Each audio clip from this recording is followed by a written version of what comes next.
Just in Germany, there are 30,000 system houses, resellers, MSPs, however you name them, which are selling software, selling IT, selling solutions to end customers.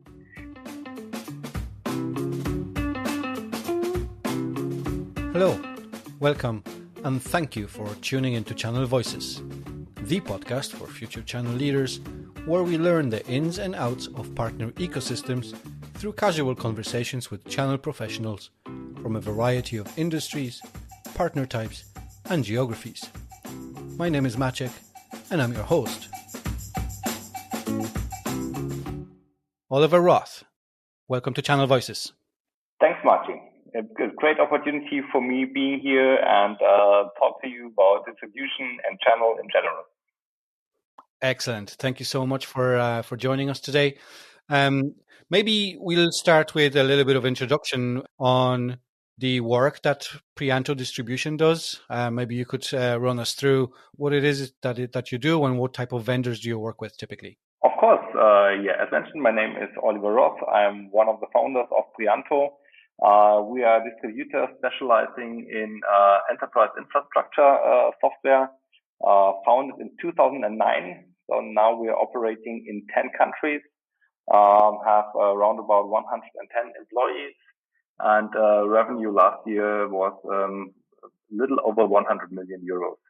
Our biggest vendors at this point are Micro Focus, SUSE, TeamViewer, Flexera software, Quest software, and a lot of others in the security, virtualization, storage environment.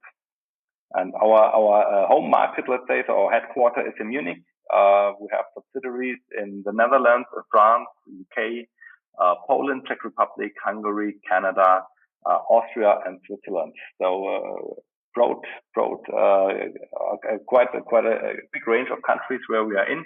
And distribution is something quite special because we never sell to end customers directly.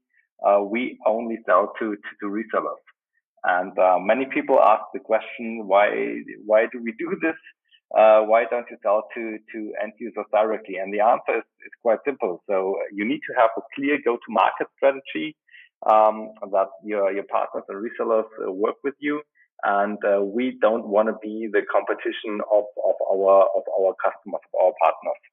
And so we are specialized in selling software, selling subscriptions, selling cloud solutions, MSP things, all this stuff. And the partners and resellers we work with, they are specialized in implementing this. So we help them, we enable them, but the post-sales, this is something we never do, or nearly never. We only do it if new partners don't have the right skills. Then we help them and they can buy consultants from us. But always the billing to the end customer, this is always done by a partner.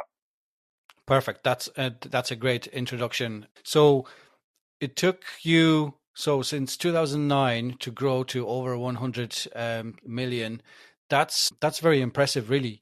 And you talked a bit about the different countries where you're in, where you have presence. From the top of your head, would you be able to kind of put a number on how many partners do you work with globally? Globally, it's 7,500. This is 7,500, and there you can see how many partners there are. I can tell you, just in Germany, there are 30,000 system houses, resellers, MSPs, however you name them, which are selling software, selling IT, selling solutions to end customers. So you see that's really a lot. And for a vendor, it's sometimes difficult to find the right one. As a vendor, you always have the chance to sell directly to end customers. You, of course, can sell directly to partners.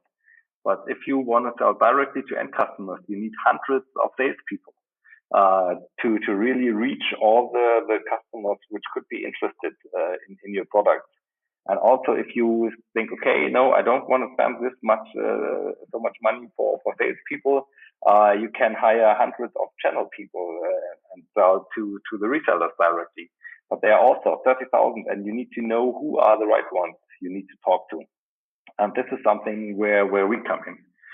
We know the market, we know which reseller is specialized in which solution, we know who is working with which end customer, and all these things we can help vendors with. Oh, that's fantastic. And I do believe there is a bit of a misconception when it comes to working with distribution partners. Typically there is that kind of misconception of, it's yet another middleman who takes a cut when selling business to business. But like you said, it makes it much easier for a vendor to manage their channel if they have distribution, because the distributor really has those very close relationships with the resellers in each of the markets, and they are very clear about who they work with and what product or which vendor solution to push to which resellers, right? Because you know exactly what type of services they deliver on top of these products. Exactly. And I think there are two main things which are important. So there are two different kinds of vendors. One is is known in the market very well. The products are well known. So like Microsoft, like Citrix, VMware, or maybe like SUSE and TeamViewer. So vendors which everyone knows, and where there's not really a need to educate the market. And their distribution is doing a little more fulfillment business, because the products are known already. And this also can help, because when we're looking at SUSE, for example, they have 1,500 partners just in the DACH region. And so to educate them how to order and do all these things, it is quite difficult. And the distribution, they can order via mail, they can sometimes order via phone. We have web shops where they can order in whichever way they want. And we as distributor, we take the order and put it in the right way, so that in this case, SUSE can accept them without doing anything manually again. And so this is the fulfillment part. And the other part is, if you are a vendor with a new technology and you need to know, there's no demand on the market, you need to find the distributor who can generate demand for you. And this is something which is more sophisticated, let's say. There's distributor, you need technical resources, you need good market knowledge. And this is something where normally the margins are higher for a distributor, and they are lower if you just do the fulfillment business. But both cases are valid, let's say. And vendors work with us, and if a vendor starts working with us, they normally don't stop it, because it's really convenient to what we are doing. We help a lot. But of course, we as distribution, we are right. We are in the middle, and we need margin or whatever. We need something to pay the people. And this is something where the misunderstanding comes from. Of course, we do this. But therefore, the vendors save a lot of money. It's like a make or buy decision what they have to do. And they can buy our knowledge, our people, and these things. This makes things faster. Absolutely. So to summarize, obviously distribution, what it offers to vendors is the reach to the market, and making sure that that you work with the resellers that are really specialized within a given field or segment of the business. You know exactly which partners deliver what services on top of these products.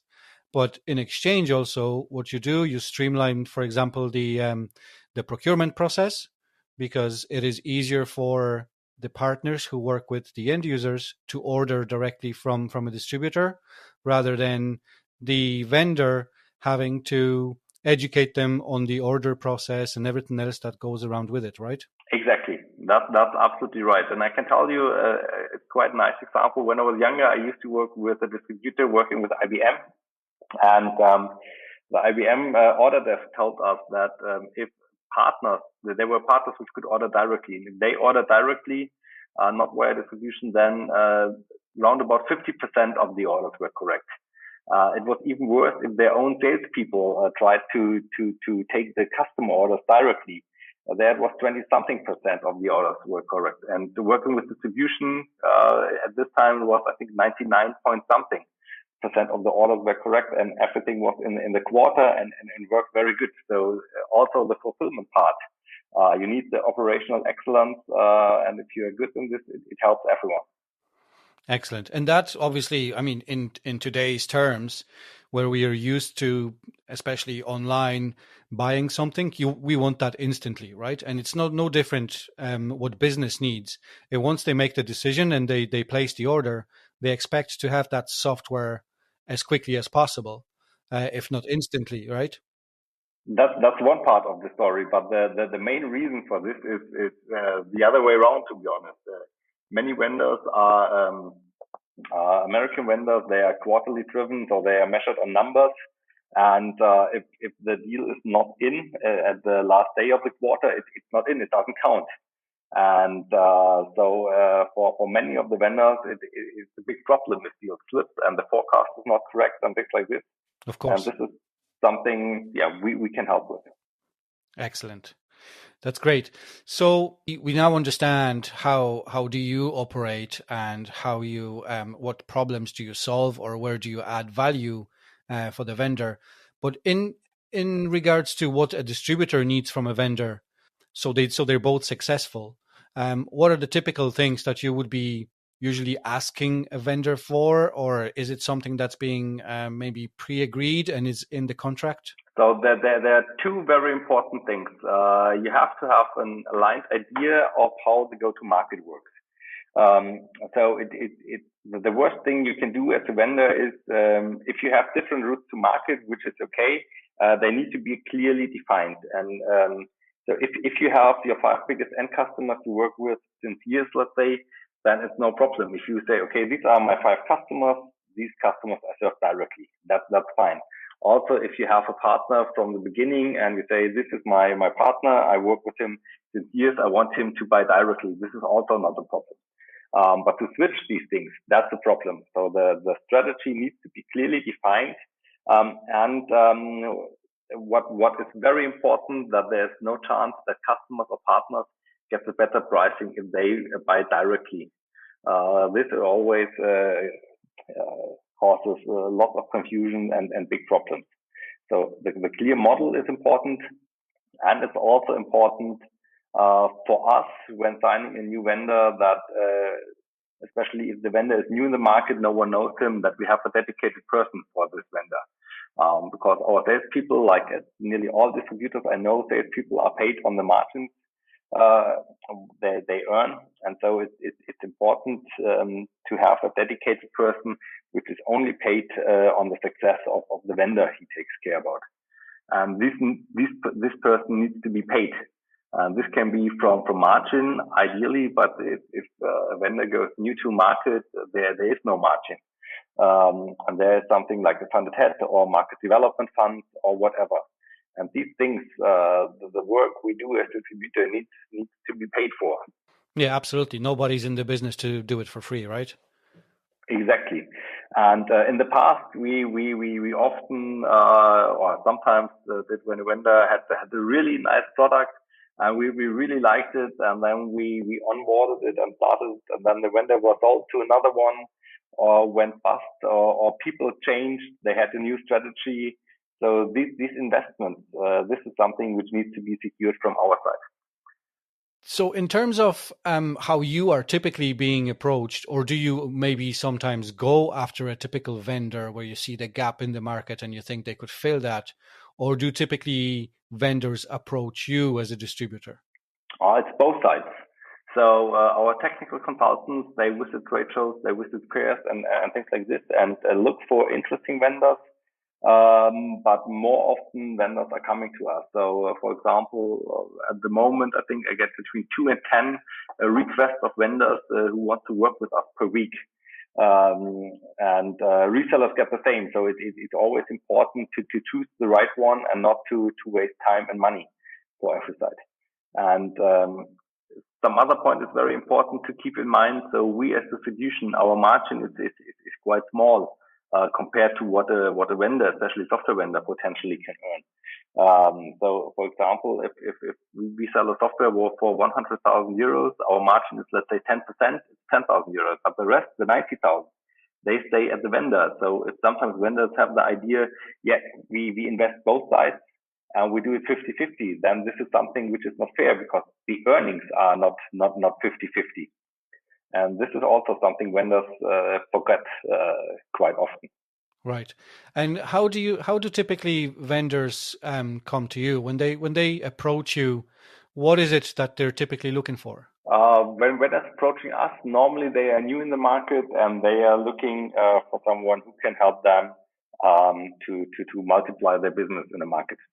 And I think, and the typical approach of vendor is, here's the distribution contract, you get margin X, Y, Z, go sell and earn money with it. And this is something which is not working. A vendor, if he goes to the market, newly to a market, he needs to learn about the market and needs, as mentioned before, needs to invest also. Resources and things like this. Also partners are looking for vendors which have local subsidiaries or which have programs in place. Also, Germany is a quite conservative market. So if vendors already have references, this helps a lot.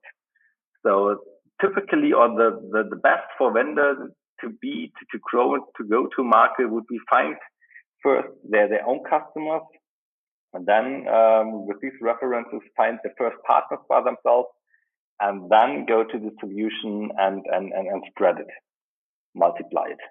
Without this, it's always more difficult, and this is something which is underestimated quite a lot. Right. Okay, I understand. So in terms of distribution, I suppose that you just gave us a rundown of a winning formula for a new vendor to the market. So they need to have some customers in there, so there's references available. They need to start with maybe one or two partners, and then once that proves to be working well, then go to distribution and then spread throughout the rest of the channel by tapping into a distributor partner network. Exactly. That's the best way how to do it. The other way is if vendor says, okay, no, we know that we need to invest and we need a distributor who does this. We also have some vendors where we did these things, but there the vendors had to pay for the people. And again, it's a make or buy decision. Do they want to hire own people, or should we hire a person who does these things, who do the translations into German, who do advertisement, who finds the right end customers, and with these end customers the right resellers. We can do this also, but as mentioned before, this costs money. Of course, that vendor absolutely must be willing to invest in this as well. Exactly. Great. And how easy is it to work with vendors for a distributor? It depends on the vendor, to be honest. Some vendors are easy to work with, others are not. It's a people business, and it always will remain a people business. And this is also something which is quite important, not only for working with the vendor, it's also important for working with the resellers. So we are a trusted advisor for many resellers. So if a vendor thinks, okay, I go to the market and I hire my own people and call the potential resellers by myself, it's more difficult because they are not known in the market, and we are known. So if we call them and say, hey, look, here we have a new vendor, we think this vendor fits to your portfolio, have a look on this, then the chance is way higher that this will be successful than going directly. Right. No, that absolutely makes sense. And like you said, that human interaction and that trust that already exists definitely adds to the overall business. And in terms of kind of the day-to-day working with a vendor, do you typically have tools that are given to you? I assume that it's either you or the actual partner that registers a deal. Then there's, back from my experience, we would also be if after a deal has been registered, we would be calling that partner or the distributor, and we would need to know what exactly is going on with that deal, who's involved, what the decision-making process looks like.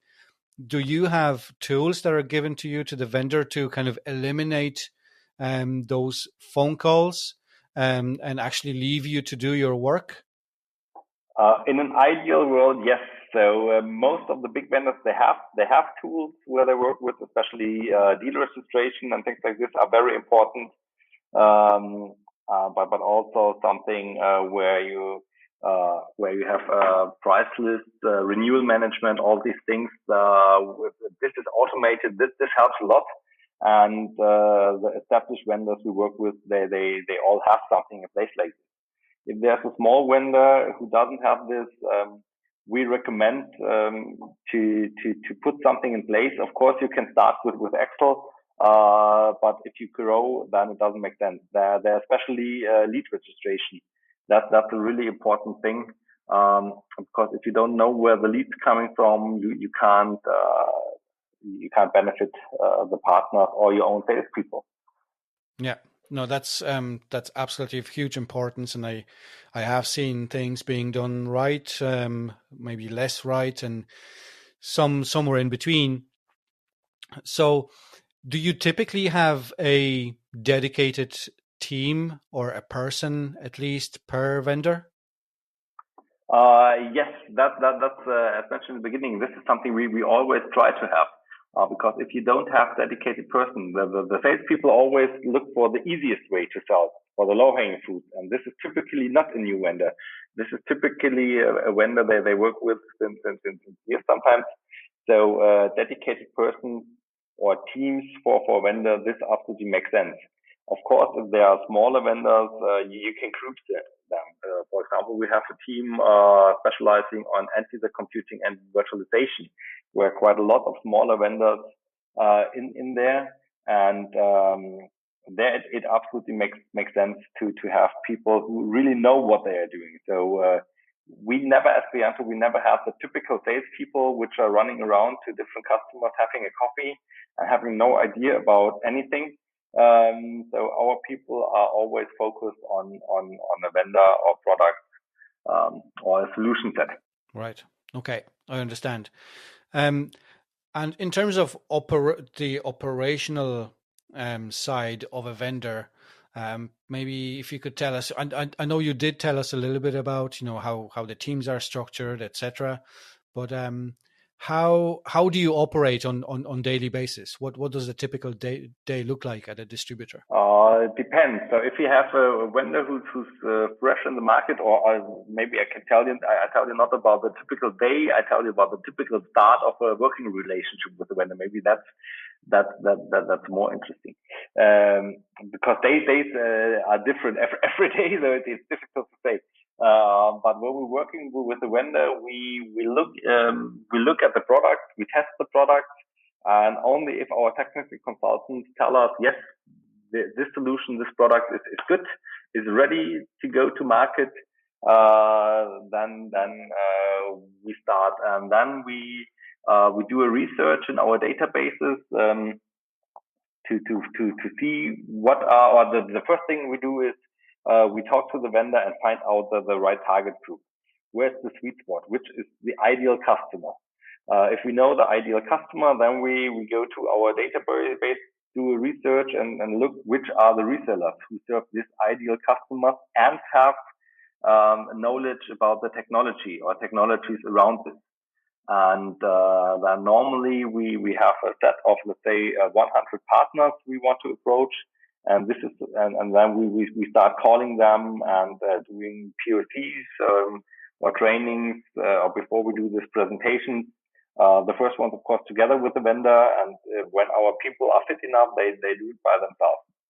And the idea is from this 100 to get in the first step, let's say 5 or 10 partners, and what we want them, that they do the same what we did, that they do the same. They look in the database, what are the customers they have, which of them they want to approach directly, and we do this together. Do the presentations, do the POC, help the partners, do the pre-sales process, and sell the first sales are most times together with a partner. And this is how you grow this. And then you have trained and enabled partners, which are coming with deals to you with new opportunities. And there you need a software or programs in place where they can register the deals, For partners, it is always important to earn money with it, and they can earn money with it with a margin, which is important for them. Or, of course, many of them want to sell services around it. Or if it's a MSP solution, do a managed service around the product and scale it in this way. Right. No, that absolutely makes sense. And so that's all about kind of going to market and going after the sales and assist both partners and the vendors. And when it comes to continuous business, right? Because we live in a subscription world today. A lot of there's very few there's very few products, especially in the software world, that are perpetual, that are actual licenses for life. So in terms of renewing business or continuing to upsell and cross-sell to the customers that you brought on, do vendors typically task you with doing renewals of their subscriptions as well? Yes, ideally yes. So some vendors think they just want us or the partner selling the new licenses, but these are vendors we are not working with. Because it doesn't work. As a partner, you also want the recurring revenue. And so the vendors who are not selling renewals via the channel, they are normally not successful because they miss, as you mentioned, the opportunity to do upsell, to do cross-sell, and all these things. And some vendors, so in an ideal world, this process is automated, or at least the process of the renewal quotes and everything to renew the subscription is automated, so that the partners and we can concentrate of bringing new business. And therefore, tools like channel mechanics are very important. Right. No, that's something that I have made a lot of experience in, especially in the renewals world. The recurring revenue is so important, and to many vendors, this could be close to 80% of their annual revenue. Right. So it is important. So why make it not available to the partners to also serve this part of the business, especially if they brought it in originally as a new customer? They know the customer, they know what those customers need. They have meetings with them on a regular basis. They understand their needs, they uncover opportunities for cross-sell or upsell, or maybe even completely different product. So why not give them the opportunity to continue with that business and also get a part of the pie, right? Exactly, you're absolutely right. The worst thing a vendor can do is to completely split the renewal business with the new license business. We have one vendor doing this, and it's really frustrating the channel. It's also frustrating the sales reps of the vendor for the responsible for the new sales. It's not very good, and it needs to keep aligned. Yeah, of course. I mean, from a vendor's perspective, if you have a renewals team and that person has never spoken to that customer because this is the first renewal, I mean, this is going to be a little bit of an awkward conversation, because that renewals rep wouldn't even understand why they bought the software in the first place. Exactly, and that's a big issue. Yeah, excellent. Okay, so Oliver, before we stop the conversation, I typically like to ask my guests, some kind of wisdom at the very end. So maybe if you could, for the parting purposes, just give us maybe a quick rundown of the top things that distribution does for vendors. Okay. Top things is fulfillment of things and finding new opportunities, new leads, new customers, new partners. Help them with pre-sales, and also help them with marketing activities. This is an important point we didn't talk about. Marketing is quite important, because if you are newly in a market, every market is different. For example, we have an office in the Netherlands and in Germany, and when I look at the solutions we are selling in the two countries, it's completely different. the Netherlands are way far ahead compared to Germany. They are really early adopters, and so technologies where in Germany no one is talking about, doesn't know anything. And so it's important to have the right product to the right time for the right customer. Perfect. So I recorded an episode with Joan Grollo, and we talked a lot about partner marketing and how to really do it right. And there has to be that really trusted advisor relationship also from the vendor side, right? So you need to go to the market together. There has to be that feeling that we are in it together, we are working together, and we have common goals, right? And the vendor needs to be investing in this. And Joan spoke a lot about, even with vendors that when vendors go to do partner marketing, even for partners that are smaller, they need really to have developed some kind of starter pack. There needs to be something that is given to the partner for them to be able to do their job. Exactly. That's very important, and this is something I mentioned in between. So both sides need to invest, and the split of the investment needs to be fair and needs to reflect the potential outcome. Absolutely. No, this is fantastic. Oliver, thank you so much for joining me on Channel Voices. Thank you for breaking it down for us and really giving us the rundown of what the distributor does. And I am absolutely thrilled because I've been watching Prianto for quite some time and we've worked together in the past. So it's fantastic to see the growth that you have. And I wish you continued success in the market. And I hope to speak to you soon. Thanks a lot, Marty. It was really great talking to you. And we're looking forward to talk to you soon again. Thank you so much. Thanks a lot. Have a great day. And that's a wrap for this episode. I do hope you found it valuable, and if you did, please make sure to subscribe and leave a review. You can also follow Channel Voices Podcast on LinkedIn, Twitter and Facebook, or just visit channelvoices.com where you can send me a message or leave a voicemail. All of the links are listed in the show notes, and once again, I appreciate you tuning in today. Until next time.